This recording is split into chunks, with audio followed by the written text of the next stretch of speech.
तो उस दिन पापा मान तो गए थे साथ आने के लिए यहाँ एनसीआर, लेकिन मुझे पता नहीं था कि एनसीआर में हम जाएंगे कहाँ। तो मैंने सबसे पहला काम तो वो किया कि जब ऐसी कोई कंडीशन हमारी लाइफ में आती है ना, तो जो शायद सब करते, कि मैं सबसे पहले अपने घर की छत पे गया। मैं जितना रो सकता था मैं बहुत ज़ोर ज़ोर से रोया चिल्ला के, जहाँ कोई मुझे सुन ना पाए, क्योंकि मैं जानता था कि अब इसके बाद डॉक्टर होने के नाते और बेटा होने के नाते जिम्मेदारियाँ मेरे ऊपर ही आने वाली थी। तो मैंने खुद को संभाला, मैंने किसी को कुछ नहीं बताया इससे ज़्यादा कि कैंसर है, और सिर्फ इतना ही रखा कि कैंसर है तो उसका कोई इलाज भी होता है, तो अपन वो इलाज कराएंगे और ठीक हो जाएंगे। मैंने अब देखा कि मुझे हेल्प चाहिए, और हेल्प ऐसे व्यक्ति की चाहिए जो ऐसी कंडीशन को टैकल कर सके। तो मुझे ऐसे समय में एक ही व्यक्ति आज याद आते हैं, तो वो है मेरी वाइफ के फादर, तो मतलब मेरे दूसरे पापा कह लो। मैंने उनको फ़ोन मिलाया और मैंने उनसे स्थिति बताई और बताया कि मैं बिल्कुल कुछ नहीं सोच पा रहा। तो उन्होंने कहा नहीं बेटा परेशान नहीं हो। मैं बता देता हूँ, वो ऐसे व्यक्ति हैं कि अगर मैं उनसे आज कहूँ कि मुझे अपना स्पेसशिप लॉन्च करना है, और वो जानते हैं कि इसको कुछ भी नहीं पता है, इसने बस हवा में ये बात की है, लेकिन वो कभी भी पूरी तरह चीज़ों को मना नहीं करेंगे। वो आपको ऐसे नहीं कह देंगे नहीं तुम नहीं कर सकते, अरे ये तो बड़ा मुश्किल है, नहीं। वो हमेशा आपसे कहेंगे कि ठीक है बेटा इसके बारे में और जानो और करते हैं, थोड़ा सा मैं कोशिश करता हूँ, प्रयास करता हूँ, अगर लगता है तो आगे बढ़ते हैं, और कहीं ना कहीं से कुछ ना कुछ करके वो कोई ना कोई हेल्प आपके लिए लेके आ जाएंगे। तो वही मेरे माइंड में उस समय आया, तो मैंने उनको कॉल किया। उन्होंने मुझे कहा ठीक है बेटा आप कल पापा को लेके आ जाओ, देखते हैं क्या कर सकते हैं, आने का तो इधर रखना ही है, और मैं तब तक कुछ देखता हूँ। तो उन्होंने खैर रात में ही कहीं कॉल वगैरह किया, कुछ लोगों से पता किया। वो क्योंकि पहले भी एक दो कैंसर पेशेंट उनके पास रहे हैं, क्योंकि वो मेरठ रहते थे, तो गांव में किसी को कोई बीमारी हो जाए तो उनसे संपर्क करना, उनके परिवार में भी ऐसा हो चुका था। तो वो एम्स में वो ट्रीटमेंट करा चुके थे। तो उन्होंने कहा ठीक है एम्स का ऑप्शन तो है ही है हमारे पास, लेकिन एम्स में जल्दी क्योंकि नंबर आता नहीं है, और हम कभी वहाँ गए नहीं, तो एक आइडिया भी नहीं था, सीधा कोई लिंक भी इस तरह का नहीं था।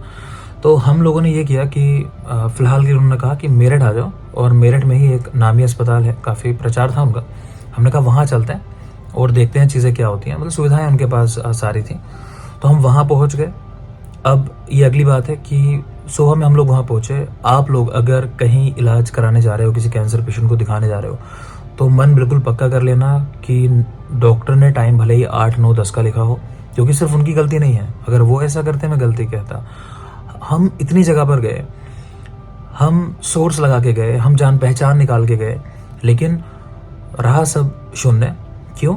क्योंकि डॉक्टर के आने का टाइम लगभग 12:30, 1, 1:30 है सभी अस्पतालों के अंदर, नहीं आते डॉक्टर पहले, ठीक है। तो डॉक्टर साहब आए, वही करीब 1, 1:30 बजे आए, करीब 3:30, 4 बजे हमारा अपॉइंटमेंट हुआ, उनके साथ मिलना हो पाया। हम मिले उनसे, हमने उनको कंडीशन रखी कि हम जांच कराना चाहते हैं, हम थोड़ा कंफर्म होना चाहते हैं। तो कंफर्मेटरी जांच या तो कुछ मार्कर्स होते हैं, जैसे CA-19-9 एक है, दूसरा अल्फा फीटोप्रोटीन सबसे पहले उन्होंने कराया, वो दोनों निगेटिव आए। पेट स्कैन हुआ। पेट स्कैन पहले तो हो ही नहीं रहा था, फिर बड़ी मुश्किल से और बड़े महंगे चार्जेस के अंदर वहाँ पे वो पेट स्कैन हम लोगों ने कराया। उस दिन स्थिति में नहीं थे कि हम पैसे के बारे में सोचते।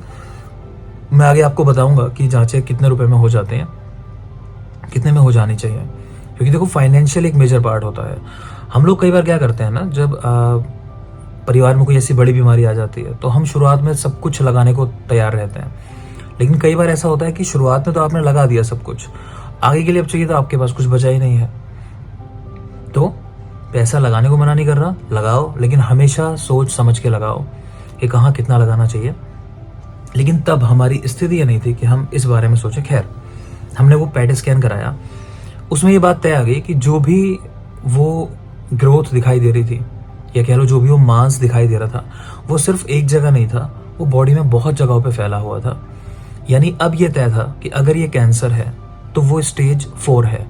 स्टेज क्या होती है कि देखो कैंसर अगर है और जहां पर हुआ है उसी हिस्से में है, ठीक है, तो वो अर्ली स्टेज होती है, स्टेज 1 होती है। उसके बाद फिर फर्दर और इसकी कैटेगरी है, उनमें नहीं जाता मैं आपके साथ डिटेल में।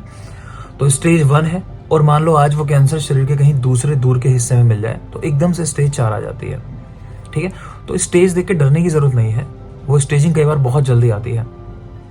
तो ये तय हो चुका था कि जो भी मास है वो कहीं और भी है। अब ये कैंसर है तो ये स्टेज 4 का कैंसर है। और लेकिन उस समय फिर वही सोचना समझना जीरो था, तो ऐसा लगा कि सब क्या हो रहा है। लेकिन डूबते को तिनके का सहारा, हमें पॉजिटिविटी ये बात दे रही थी, हमें मतलब मुझे दे रही थी कि CA19-9 जो पैंक्रियाज के कैंसर को बताती है जांच, वो निगेटिव आई थी। प्लस अल्फा फिटोप्रोटीन जो ये बताती है कि जन्म से ही शरीर में कुछ क्या ऐसा था कि पेरेंट्स की साइड से आपकी बॉडी में वो कैंसर आया हो, तो वो भी चीज़ जीरो आई थी। तो मैं डॉक्टर साहब से ये कहना चाहता था कि भाई जब ये चीज़ नहीं आई है तो क्या ऐसा हो सकता है कैंसर ना हो। दूसरा, हम लोगों ने हाल फिलहाल में कई ऐसे केस देख लिए थे इसी दौरान कि वो लोग कैंसर समझते रहे, वो ट्रीटमेंट कराने के लिए डॉक्टर के पास जाते रहे, बहुत दिन इलाज चला, बहुत सारा पैसा लगा। फाइनली जब कहीं से आराम नहीं हुआ, साल 1.5 साल, किसी डॉक्टर ने कहीं डायग्नोसिस बनाई कि नहीं ये तो कैंसर नहीं है, ये तो टीबी है, कि बायोप्सी में चीज़ें आ गई। ठीक है, तो फाइनली टीबी का ट्रीटमेंट हुआ, वो लोग ठीक हो गए। जो लोग कह रहे थे अरे उनके पास तो कुछ ही समय बचा है और ऐसा वैसा, कुछ ऐसे केसेस भी सुने कि व्यक्ति को कैंसर बता दिया था और एम्स में जांच हुई दोबारा। वो क्या होता है ना कि बायोप्सी में आपका जैसे सैंपल ले लिया, मान लो कहीं का भी, जैसे पापा की केस में मान लो कि लीवर से सैंपल लिया था, तो वो सैंपल लेते हैं, उसके ऊपर कुछ जांचें होती हैं और जो टिश्यू बच जाता है ना, जो मांस का टुकड़ा बच जाता है कह लो, उसको संभाल के रख देते हैं। एक ब्लॉक होता है वैक्स का, उसमें संभाल के रख देते हैं। तो अगर आप भविष्य में किसी दूसरे डॉक्टर के पास जाते हो और सोचो उसको मन है कि वो आपकी बायोप्सी करना चाहता है या आपकी वो जो टिश्यू है उसको दोबारा देखना चाहता है, अब 2 ऑप्शन आते हैं, या तो आप दोबारा से बायोप्सी कराओ या फिर आप वो ब्लॉक लेके आ जाओ। तो आपका डॉक्टर लिख के देगा कि हाँ भाई ये ब्लॉक चाहिए, थोड़ी सी फीस होती है उसकी, वो देने के बाद आपका वो ब्लॉक मिल जाएगा डॉक्टर को, वो स्टडी कर लेगा। तो ऐसे स्टडी बाद में एम्स में हुई, पता चला कि जहाँ कैंसर पहले बता दिया था और बाद में आया कि कैंसर नहीं है। तो अब हम लोग सोच रहे थे कि काम करते हैं, हम थोड़ा कंफर्म हो जाते हैं कि कैंसर है या नहीं है। अच्छा, डॉक्टर साहब ने हमको कहा था कि आप कीमो शुरू कराओ, और कीमो शुरू कराओ, मैंने पूछा कि उससे ठीक हो जाएंगे, क्योंकि मैं जानता था, बता देता हूँ कि मेरी नानी को भी लीवर का कैंसर था। उस समय मैं बहुत छोटा था और हम लोग कुछ कर नहीं पाए थे। और आज भी पैंक्रियाज के बाद दूसरा सबसे जो भयंकर कैंसर माना जाता है वो लीवर का माना जाता है। तो भले ही ज़्यादा कुछ नहीं जानता था, लेकिन इतना मालूम था कि हाँ कुछ हो नहीं पाएगा शायद, क्योंकि तब भी यही बात आई थी कि इसका इलाज अवेलेबल नहीं है। तो डॉक्टर साहब से पूछा क्या थेरेपी से फ़ायदा होगा, तो उन्होंने बोला कि देखो जो रियलिटी है वो ये है कि पैंक्रियाज का जो कैंसर होता है इसमें कीमोथेरेपी काम नहीं करती है, और आपके फादर के पास बहुत कम टाइम है, शायद 3 महीने, 4 महीने, 5 महीने, बस इतना समय है उनके पास। लेकिन ऐसे नहीं छोड़ सकते कि आप कोशिश करो कि ट्रीटमेंट हम शुरू कर लें जल्दी से जल्दी। ये वहाँ पर बात हुई। अब हमारा तय हुआ कि हम लोग बायोप्सी कराते हैं। बायोप्सी कैसे होती है, बहुत पेनफुल प्रोसीजर होता है, बहुत दर्द होगा। सोचो सीधे किसी हिस्से से आपके शरीर के एक सुई डाली जाएगी, है ना, चौड़ी होती है थोड़ी, वो डाली जाएगी और वहाँ से उस हिस्से का सैंपल लिया जाएगा। तो बहुत बहुत ज़्यादा पेनफुल होता है।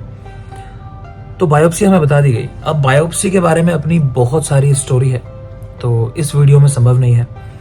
अगली वीडियो में आपको बताऊंगा पूरा बायोप्सी के बारे में, जो भी फैक्ट्स हैं, कैसे, कितना, कहाँ कहाँ गए। कुछ एक हॉस्पिटल हम ऐसे गए थे जिसने मेरे फादर की लाइफ को बिल्कुल रिस्क पे रख दिया था ये जांच कराने के लिए।